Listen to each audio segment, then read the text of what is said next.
சபை ஏன் நமக்கு ரொம்ப முக்கியத்துவம் ரட்சிக்கப்பட்டவங்களுக்கு அப்படின்னு சொன்னா, வேதம் சொல்லுது, உலகத்துல தனக்கு பிள்ளைகளாக தேர்வு செய்யப்பட்டவர்கள் பாதாளம் தொடாத ஒரு பரிசுத்த இடத்துல பாதுகாக்கப்பட வேண்டும் என்று கர்த்தர் சித்தம் வைத்தார். இந்த உலகத்துல இருக்கிற எல்லா இடமுமே பாதாளத்துல இருக்கிற பொல்லாத ஆவிகளால, பாதாளத்தின் கிரியைகள் என்று சொல்லக்கூடிய பாவம், விபச்சாரம், மோகம், அழிவு, தீட்டு, சாபம் போன்ற காரியங்களால தீட்டுப்படுவதற்கு ஏதுவான இடங்கள். எந்த இடத்துலையும், அது வீடா இருக்கலாம், ஒரு ஆபீஸா இருக்கலாம், எந்த ஒரு இடமும் பாதாளத்தினால தொடப்பட போகிற, தீட்டுப்படக்கூடிய இடங்களாகத்தான் இருக்கு உலகத்துல. ஆனா கர்த்தர் தம்முடைய பிள்ளைகளை பாதுகாத்து வைப்பதற்கு பாதாளம் தொடாத ஒரு இடத்தை பூமியிலே சிருஷ்டித்திருக்கிறார். அந்த இடத்துக்கு பேர் தான் சபை.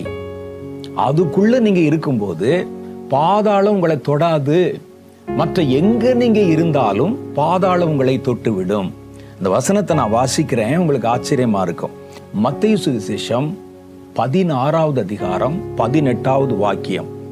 மேலும் நான் உனக்கு சொல்லுகிறேன், இந்த கல்லின் மேல் என் சபையை கட்டுவேன், என் சபையை நான் கட்டுவேன், பாதாளத்தின் வாசல்கள் அதை மேற்கொள்வதில்லை. அப்ப பாதாளத்தின் வாசல்கள் மேற்கொள்ளாத ஒரு இடம் இருக்குது அப்படின்னா அதுக்கு பேரு சபை. கர்த்தர் சொல்லி இருக்கிறார், நான் நிறுவி இருக்கிறேன், நான் கட்டி இருக்கிறேன். இந்த இடம் பூமியிலே என் நாமம் தரிக்கப்பட்ட என் ஜனங்களுக்கு பாதுகாக்கப்பட்ட ஒரு இடமா இருக்கும். அதுல பொருந்தி இருக்கிறவங்க, அதுல இணைக்கப்பட்டிருக்கிறவங்க, அவர்கள் பாதாளம் தொடாத ஒரு அனுபவத்துல, ஒரு பாதுகாப்பான இடத்துல வைத்து அவர்கள் பராமரிக்கப்படணும்.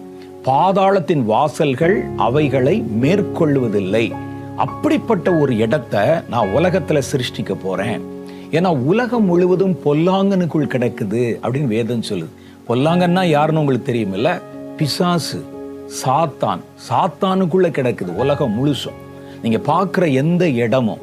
ஏனென்றால் ஒரு காலத்துல கர்த்தர் இந்த உலகத்தை உண்டாக்கி அதை மனிதர்களுடைய கையிலே கொடுத்த போது சாத்தான் சுலபமா மனிதர்களை ஏமாத்தி இந்த உலகத்தை தன்னுடைய கட்டுப்பாட்டுக்குள்ளே கொண்டு வந்து விட்டான். அப்ப இந்த உலகம் முழுசும் அவனுடைய கட்டுப்பாட்டிலையும் அவனுடைய ஆளுமைக்கு கீழே இருக்குது. அதுல எந்த இடத்துக்குள்ளும் அவன் நுழைய முடியும், எந்த இடத்துக்குள்ளும் அவன் வர முடியும். அரசியலுக்குள்ள நுழைய முடியும், வியாபாரத்துக்குள்ள நுழைய முடியும், சமுதாயத்துக்குள்ள நுழைய முடியும், ஜாதிகளுக்கு நடுவிலே நுழைய முடியும், எங்க வேணாலும் அவன் நுழைய முடியும். ஆனால் கர்த்தர் தம்முடைய பிள்ளைகளை எழுப்பும் போது தம்முடைய இரத்தத்தினால, அவர் இந்த பூமியிலே இரத்தத்தை சிந்தினதுனால சில காரியங்களை அவர் ஜெயித்து கொள்ள முடிந்தது.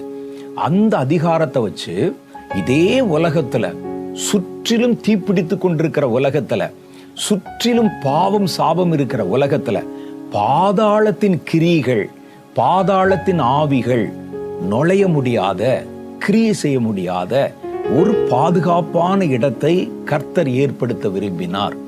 அந்த இடத்துக்குள்ள வச்சுதான் தம்முடைய பிள்ளைகளை அவர் பாதுகாக்கணும், உருவாக்கணும், பலப்படுத்தணும். அப்படி இல்லாட்டினா ஒரு நிமிஷத்துல பாதாளம் நம்மை மேற்கொண்டு விடும். அப்ப பாருங்க, கர்த்தருடைய வேதம் சொல்லுது, என் சபையை கட்டுவேன், பாதாளத்தின் வாசல்கள் அதை மேற்கொள்வதில்லை. அப்ப அந்த இடத்தை அது தொடுவதில்லை. அது பாதாளம் தொட முடியாத ப்ரொடெக்டட் ஏரியா. அதுக்குள்ள நம்முடைய வாழ்க்கை இணைக்கப்பட்டிருக்கணும். அதற்குள்ள கர்த்தருடைய ரட்சிக்கப்பட்ட பிள்ளைகளின் வாழ்க்கை இணைக்கப்பட்டிருக்கணும். அதற்காக கர்த்தர் அதை உண்டாக்கினார். ஒரு இடம் முழுசும் நெருப்பு எரியுதுன்னு வச்சுக்கோங்க, அல்லது ஒரு கடலுக்குள்ள போறோம்னு வச்சுக்கோங்க. கடலுக்குள்ள போகும்போது அந்த தண்ணீர் நம்மை மேற்கொண்டு விடாதபடி, மூச்சு அடைத்து விடாதபடி கண்ணாடியில ஒரு கூண்டு செஞ்சு அந்த கூண்டுக்குள்ள போனா எப்படி இருக்கும், அதே மாதிரி தான் நம்மை சுற்றிலும் பாவம், பாதாளம் மேற்கொள்ளும் அதிகாரம் பெற்ற இடங்கள். இதுக்கு நடுவுல உங்களை உருவாக்குவது கஷ்டம். என்ன நடக்கும் அப்படின்னு கேட்டா, இன்னைக்கு நல்லா இருப்பீங்க, கொஞ்ச நேரத்துல சத்துரு வந்து நம்மை மேற்கொள்ள ஆரம்பித்து விடுவான். கொஞ்ச நேரம் துதிச்சு பாட்டு பாடி ஆராதிச்சு கைதட்டி நல்லா இருப்பீங்க. ஆனா அடுத்த நிமிஷம் பாதாளம் மேற்கொள்ளுகிற இடத்துல நீங்க இருந்தா பாதாளத்தின் ஆவிகளோ, பாதாளத்தின் கிரியைகளோ, பாதாளத்தின் எண்ணங்களோ நம்முடைய வாழ்க்கைய, நம்ம பெற்றுக்கொண்ட கிருபைய இழக்கச் செய்துவிட வாய்ப்பு இருக்கிறது. அப்ப கர்த்தர் என்ன செய்கிறார்? நம்முடைய வாழ்க்கையெல்லாம் ஒரு இடத்துல கொண்டு இணைக்க விரும்புகிறார். நம்முடைய வாழ்க்கை, நம்முடைய காரியங்கள் எல்லாம் சர்ச்சு, சபைக்குள்ள முக்கியத்துவப்படுத்தப்பட்டு இணைக்கப்பட்டிருக்க வேணும். அப்ப இந்த சபை என்கிற அமைப்பு நம்முடைய ஆவிக்குரிய வாழ்க்கையிலும் இந்த உலக வாழ்க்கையிலும் சென்ட்ரலைஸ் பண்ணப்பட்டிருக்கணும். அதை பொருத்தி நம்முடைய வாழ்க்கை சபையோட இணைக்கப்பட்டிருக்கணும். அதுதான் நமக்கு ஒரு பாதுகாப்பு என்று கர்த்தருடைய வேதம் சொல்லுது. கர்த்தர் அதற்காகத்தான் சபையை இந்த உலகத்திலே படைத்தார்.